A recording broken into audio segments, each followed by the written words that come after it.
Lights, camera, silly hat, action. Day number 3, December the 3rd. Let's get dramming.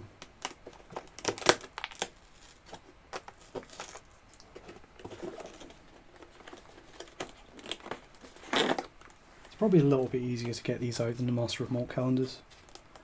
Although it'll probably make me regret that, saying that.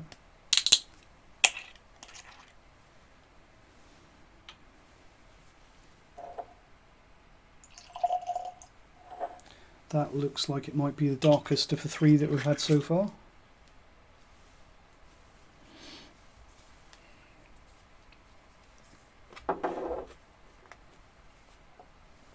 Yeah, definitely the darkest of the 3 that we've had so far.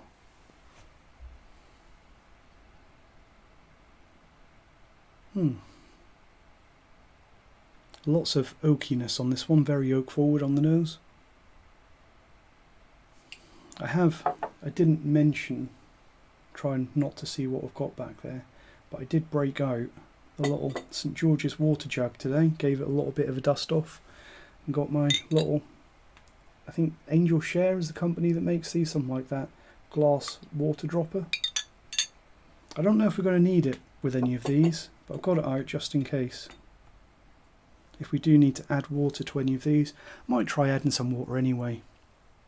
Because you never know, even with a whiskey that doesn't seem particularly powerful, sometimes you can add a couple of drops of water, and even if it knocks the ABV below 40, it can sometimes still be an interesting experience.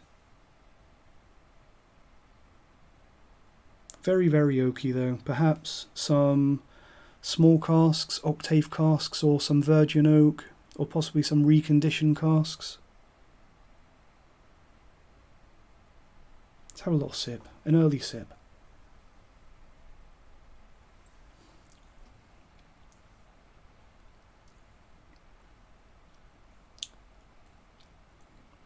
Perhaps a little bit of peat on this one.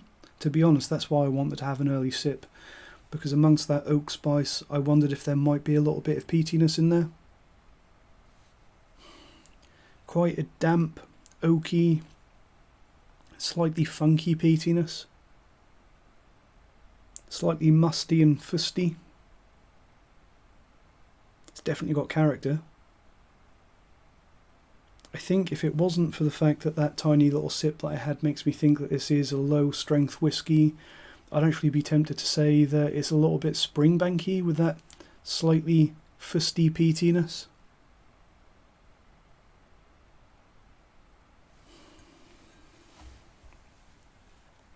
The colour of that though. You could get a whiskey that colour if you put enough sherry into it, but the fact that it's that dark and that it's got that orange tint, pardon me, I think this is going to be a coloured whiskey. Perhaps a bit of fruitiness on the nose, probably a mixed cask vatting.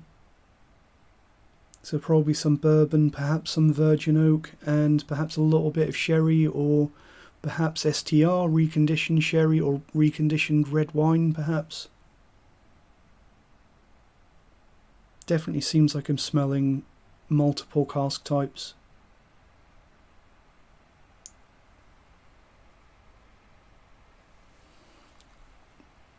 Quite weak on the palate though. Probably a little bit of bourbon sweetness, a little bit of that musty peat. Quite dry. I think there's a bit of a herbal quality to this whiskey, but also a lot of dryness coming through from the oak. Herbal, slightly vegetal. Frustratingly low power on the palate. Again, slightly herbal, vegetal, peaty, musty. And there probably aren't too many distilleries that have that combination of being a little bit peated and a little bit underpowered. Just looking at a list of Scottish distilleries on my phone. So we're looking for something underpowered that's lightly peated. Ardmore, no, it's too fusty, too eccentric for Ardmore. Legacy, I think, could be well, it's probably not going to be an independently bottled Ardmore because it's very low strength. It's not Arran.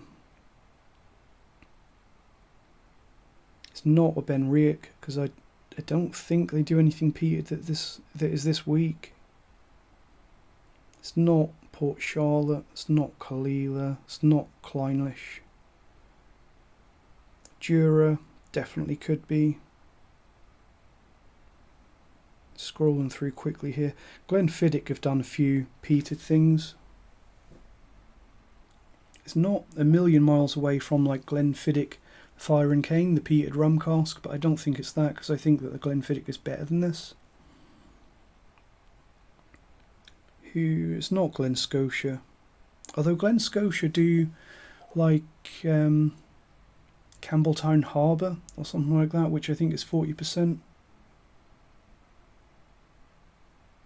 But I think that the peat's not quite right. It's not Glen Turret. It's not Highland Park. Jura definitely could be. It's not peated Annock. Knockdhu. It's not that. It's not Lefroy because it's not medicinal enough. It's not Loch Lomond because I don't think Loch Lomond do any peated whiskey which is below 46%. Entry level Mortlach? Maybe. It's not Isle of Rassy because they don't do anything this low strength. It's not Springbank because they don't do anything this low strength. It's not Talisker for the same reason. It's not Lachig. Tomatin, maybe. Anyway, I did say that I wasn't going to spend too much time trying to guess what things were, but here we are.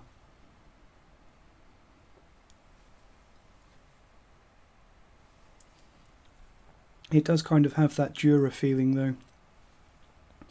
And I think this is going to have to go at the bottom of the leaderboard. Not enjoying this as much as I enjoyed the Glengoyne. Definitely not as much as the Tomatin. And I think that on the palate, because it's got that fusty peat, but it's very watery as well, it's making me think Jura. So if this is like an 18-year-old Jura, that's pretty embarrassing for them, but I don't think it is. It's probably like a no-age statement Jura, something like that. Like they have about 1,001 expressions now, don't they? And they're all clumped around the entry level, mostly. It's ironic that I started talking about how I had the water jug out, and I was going to add some water, and then we get probably the most underpowered whiskey that we've had so far. Probably should have added some water anyway, just to see. Let's try. Before we do the reveal, let's put a bit more in the glass. I don't really care if I finish this one, because it's not my favourite. Put that away again, and let's get a very small amount of water. Is that too much? That's enough. Yep, that's enough. And obviously you're going to have to give that a second now. Probably do a little bit of post-processing, editing magic, so you don't have to sit and watch me hold this. Have I got any watch glasses anywhere? Yes. Something that I absolutely recommend, if you've got a low strength whiskey, put some heat into it and put a lid on it, and that'll just concentrate those aromas and give you the easiest time possible of getting those flavours out of an underpowered dram. It says that and then immediately just knocks the lid off every opportunity. That's enough.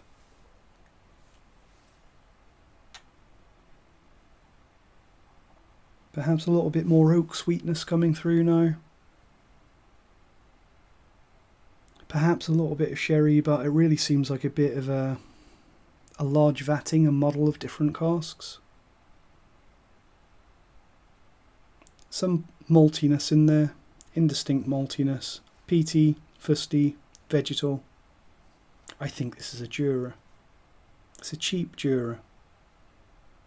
And if it's an expensive Jura, let's all stop buying Jura.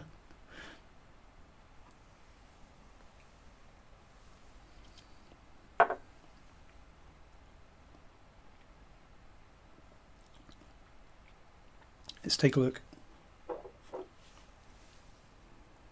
It is a Jura. It's the Jura 12-year-old. My camera hates me, never focuses on anything I want it to. Jura 12-year-old, is that 40%? It is 40%. So, I gave a reasonably positive review of Jura 10-year-old quite recently, and I don't regret that. I think that the Jura 10-year-old, for the price that you can get it for, you can get it in supermarkets for about £20. It's really cheap, maybe even a little bit less than 20 sometimes, and I think it's worth that. This one, the Jura 12-year-old, I hadn't actually tried ever, possibly, and I don't think that's any better at all than the 10-year-old that I had. If anything, it could possibly even be a little bit worse, but very much same ballpark. It's a cheap, economically produced whiskey. It's going to go in at the bottom of the leaderboard. And the reason why I've never tried this one until now is because you never get the 12-year-old on offer, which means that it's quite bad value for money.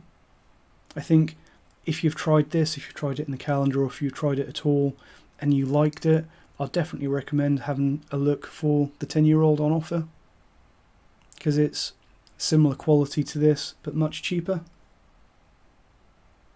It's funny though how everyone hates Jura, but it is also very, very distinctive. I think that the peat that they put into Jura whiskey, and I think it's a combination of the fainty element in Jura and the peat, that sort of light peat, and perhaps a little bit of the fact that it's underpowered as well, gives it that musty, sort of almost rotting vegetable matter note, which is not a bad thing in itself. The bad thing is that it's so underpowered. As I've said before, I think Jura is a massive, so far wasted potential. Anyway, hopefully Dram number 3, the Jura 12-year-old, is as low as the leaderboard is going to go, and we're going to have better things from now on, because the first 2 days were pretty good. So let's see what we get tomorrow. Join me tomorrow on the 4th of December, and we'll see what else we've got.